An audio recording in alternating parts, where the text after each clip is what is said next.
Dans cette vidéo, je vais te montrer comment créer un agent IA RAG pour avoir une solution IA performante entraînée avec ta base de données. Si tu utilises sérieusement l'IA aujourd'hui dans ton business, c'est important que tu comprennes le principe de RAG pour créer des solutions performantes. Je te montre exactement pas à pas aujourd'hui comment créer un agent IA avec ce concept, mais si tu n'as pas compris ce principe, je t'invite à aller voir ma vidéo explicative sur le sujet que je te mettrai juste en dessous en description. Sur ce, on est parti. Donc on se retrouve sur N8N. N8N va nous permettre de créer beaucoup de solutions IA. Aujourd'hui, c'est la plateforme que j'utilise le plus pour créer n'importe quelle solution. Je vais vous montrer deux workflows dans cette vidéo. Le premier, comment apporter des documents à une base de données vectorielle. Et le deuxième workflow que je vais vous montrer, c'est un exemple d'agent IA qu'on va pouvoir créer justement à partir de cette base de données vectorielle. Comme base de données vectorielle, on va utiliser Pinecone. Vous aurez juste à aller sur pinecone.io, entrer vos informations pour vous connecter et ensuite vous allez être redirigé sur la console de pinecone.io. La console de pinecone.io ressemble à ça. Quand vous allez arriver dessus, ils vont vous proposer normalement automatiquement de créer un projet. Ce projet, pour ma part, c'est AI Agent. Donc la création du projet, c'est super simple, c'est juste rentrer un nom de dossier, rien de plus. Une fois que vous aurez créé ce projet, vous allez atterrir sur une interface comme ceci. Une fois que vous serez sur cette interface, il faudra aller dans Database, Index et créer un nouvel index. Un index que pour ma part, je vais appeler démo. Il va falloir rentrer des dimensions. Je vous conseille d'utiliser Text Embedding Free Small, donc de OpenAI. Ensuite, il nous demande de choisir un serveur. Donc, pour garder le plan gratuit, il faut choisir ce serveur-là. On sera hébergé aux States. Et ensuite, il suffit juste de créer l'index. Donc voilà. L'index est maintenant créé. Maintenant, ce que vous allez venir faire, c'est créer une clé API. Donc, pour ma part, je vais l'appeler également démo. Vous avez juste à créer votre clé API. Donc pour ma part, je vais la copier et la garder uniquement pour l'usage de cette vidéo. Après, je supprimerai tout ça. Une fois que Pinecone a été paramétré correctement, il va falloir qu'on puisse alimenter notre drive en fonction des documents qu'on veut mettre dans notre base de connaissances. Pour ma part, je vais faire un exemple de support client pour Apple. Donc j'ai mis deux fichiers concernant le service client. Support technique, retour et remboursement, etc., etc. Ça suffira pour notre exemple. L'important, c'est que vous mettiez des documents sur un drive. À partir de là, on est bon. On a juste à aller sur N8N pour configurer notre workflow. Donc, on va d'abord créer un workflow pour pouvoir mettre les documents dans notre base de données vectorielle Pinecone, car on ne peut pas les mettre à la main directement sur Pinecone. Et ensuite, je vais vous montrer un workflow donc d'un agent IA qui correspondra à un chatbot, par exemple, du support technique d'Apple, qu'on configurera bien évidemment à l'aide de notre base de données vectorielle. Donc pour ce premier workflow, que je vais renommer Update Database, on va commencer par ajouter un déclencheur manuellement. Et ce qu'on va vouloir venir faire, c'est aller chercher notre dossier dans notre drive. Pour ça, on a juste à cliquer sur Drive et on ajoute bien Search Files and Folders. Voilà. On met son compte Google Drive. Je vais vous expliquer dans une vidéo comment ajouter des crédentials Drive, Gmail, Google Sheet, donc ce qui correspond à Google. Je vous ferai une petite vidéo explicative rapide à ce sujet. Comme ça, vous n'aurez pas de problème et je vous la mettrai en description de la vidéo. Donc au niveau de ce module, on ne va toucher presque à rien, mis à part ajouter un filtre, un folder, on laisse en from list et il va nous proposer en gros toute la liste des dossiers qu'on a sur notre drive. Pour ma part, c'est le dossier data qui va nous intéresser et on va pouvoir venir le tester juste ici. On voit bien à droite en output qu'il m'a sorti les deux fichiers qu'on attendait. Ce qu'on va venir faire maintenant, c'est qu'on va vouloir les uploader, donc les télécharger. Pour ça, encore une fois, on inscrit Drive et on va venir sélectionner Download Files pour pouvoir télécharger nos fichiers. On laisse sur File, sur Download. Et ici, au lieu de cliquer sur From List, on va aller cliquer sur By ID. Et on va venir tout simplement dans Schéma. Ici, on peut voir l'ID de nos fichiers. On va le glisser-déposer à l'intérieur. Et si on teste notre étape, on peut voir, en patientant un petit peu, dans notre output, qu'il a bien téléchargé les deux fichiers.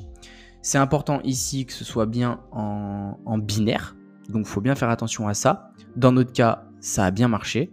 On va pouvoir passer à l'étape suivante. Dans notre étape suivante, on va venir mettre une loupe en fonction du nombre de fichiers pour qu'il ajoute au fur et à mesure nos fichiers à la base de données vectorielle. Voilà. Dans ma part, j'ai deux fichiers. Donc, on va venir rentrer ici 2. Ici, on va venir supprimer ceci et supprimer cela. Voilà. Puisqu'ici, dans Loop, c'est là qu'on va venir mettre notre base de données vectorielle. Donc, on clique sur le plus. On inscrit Vector. Et on va pouvoir ici avoir Pinecone Vector Store. Et on va pouvoir cliquer sur Update Vector Store Document. Donc ensuite, vous vous retrouvez ici. Il va falloir que vous puissiez paramétrer donc un nouveau crédential pour Pinecone. Donc je vais vous montrer exactement comment faire. Vous avez juste à appuyer sur Create New Credential. Dans notre console Pinecone, on a créé juste avant une clé API que j'ai conservée de côté. Je vais juste venir la sélectionner. Boum. Donc elle est ici, mais elle est cachée parce qu'elle est secrète et donc normalement vous l'avez conservée de côté. Pour ma part, je la rentre juste ici. On va renommer la clé démo. J'appuie sur Save et voilà, je suis bien connecté à Pinecone. Donc ensuite, vous avez juste à cliquer sur Insérer un document. Donc pour le Pinecone index, vous laissez sur From List et vous sélectionnez l'index que vous avez créé sur Pinecone. Pour ma part, comme je vous l'ai montré juste avant, démo. Ensuite, on a juste à ajouter une option Pinecone namespace pour pouvoir nommer l'emplacement où on va mettre nos documents. Pour ma part, je vais le nommer démo space. Voilà, ça ira très très bien. Et on est tout bon. Ensuite, pour encoder les données, on va venir utiliser Embedding OpenAI. On utilise le FreeSmall. Donc voilà, à ce niveau-là, on est bon. Ensuite, on va venir ajouter Default Data Loader. Le type de data, nous, juste avant, comme je vous l'ai expliqué pour pouvoir les télécharger correctement, ils sont en binaire. Donc ici, on va venir tout simplement mettre binary. Et on laisse les autres paramètres comme ils sont. Et ensuite, on va venir mettre un text splitter. Dans notre cas, on va utiliser Recursive Character Text Splitter. Une fois qu'on a fait ça, on va venir raccorder notre base de données à notre boucle. Et on a fini de créer ce workflow. Donc voilà, on a fini ce workflow. On va pouvoir le tester sans plus tarder. L'idée, c'est que les fichiers qui sont sur mon drive doivent se retrouver sur mon espace Pinecone.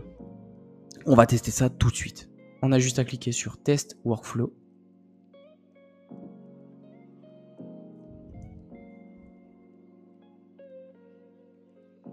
Voilà.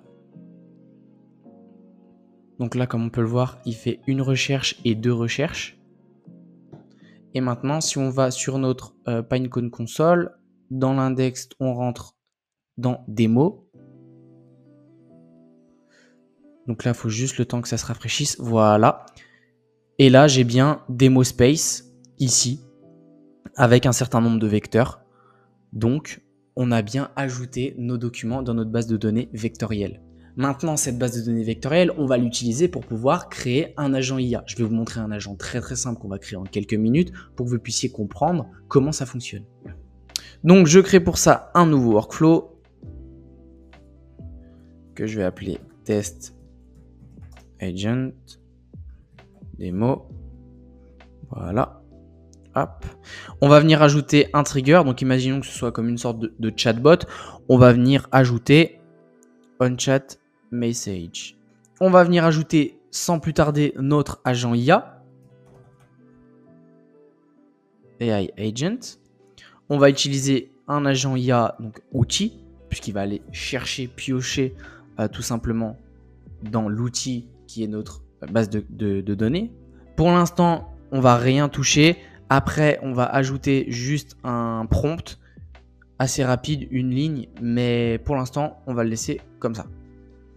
On va venir ajouter donc notre modèle de langage. Donc, on a un agent IA, maintenant, il faut lui attribuer un modèle de langage. Pour ça, on va juste tout simplement ajouter le modèle de langage OpenAI. Dans notre cas, on va rester sur GPT-4 Mini. En mémoire, on va utiliser Windows Buffer Memory. Voilà, on a besoin de absolument rien toucher. Et dans Tool, donc dans les outils, c'est là qu'on va venir mettre notre base de données vectorielle. Donc on va venir cliquer sur le plus, on va cliquer sur Vector Store Tool. Voilà. Donc ici, je le renomme Database. Donc j'ai noté en description, exécute cet outil pour accéder à la base de connaissances pour répondre aux questions de l'utilisateur. Voilà. Maintenant, dans cette database, il va falloir qu'on ajoute un vector store et c'est là qu'on va ajouter du coup notre vector store Pinecone. Donc, on est bien sûr des mots. Retrieve document, donc nous c'est ce qu'on veut, c'est retrouver un document. On laisse from the list, notre document, on veut le trouver sur des mots. Et en option, on va ajouter le nom de notre espace Pinecone. Pour ma part, le namespace, il est là, demo space. Hop, et on vient juste l'insérer juste ici. En embedding, donc c'est une question encore une fois d'encodage, comme je l'ai déjà dit, on va venir laisser free small, donc text embedding free small de OpenAI. Et ici en modèle de langage, on va venir laisser OpenAI. Dans notre cas, on va upgrader un peu, on va mettre GPT-4 au. Donc voilà, il nous reste juste à faire une chose. Je reviens un petit peu en arrière, c'est rentrer un prompt donc pour notre agent. On va ajouter un system message. Donc là, j'ai juste écrit réponds aux questions de l'utilisateur en utilisant la database tool. Voilà. Pour l'exemple de la vidéo, une phrase va suffire pour vous montrer comment ça fonctionne, mais ne créez jamais un agent IA avec une seule phrase. Un agent IA, ça se prompte correctement. Donc à partir de ce moment-là, on va sauvegarder et notre agent, il est créé. On va pouvoir venir lui poser une question. Donc par exemple, comment se fait-il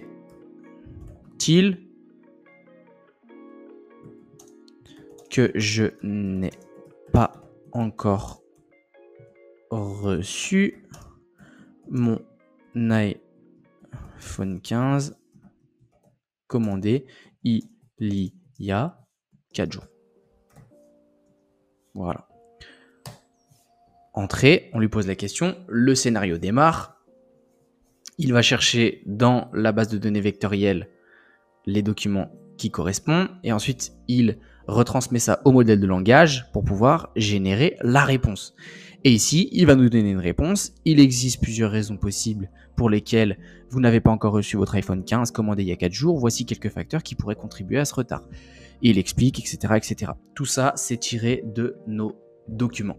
Donc, je vous mettrai en dessous dans la description une ressource pour que vous puissiez télécharger le blueprint du premier workflow et également du deuxième workflow. Le plus important étant le premier pour ajouter vos documents à votre base de données vectorielle. Ensuite, pour celui de l'agent IA, vous avez juste à laisser place à votre créativité et établir une solution en fonction de vos besoins. J'espère que cette vidéo vous a plu et qu'elle aura pu vous éclairer sur ce principe du RAG. N'oubliez pas de vous abonner à la chaîne pour ne rien manquer. C'était Lucas.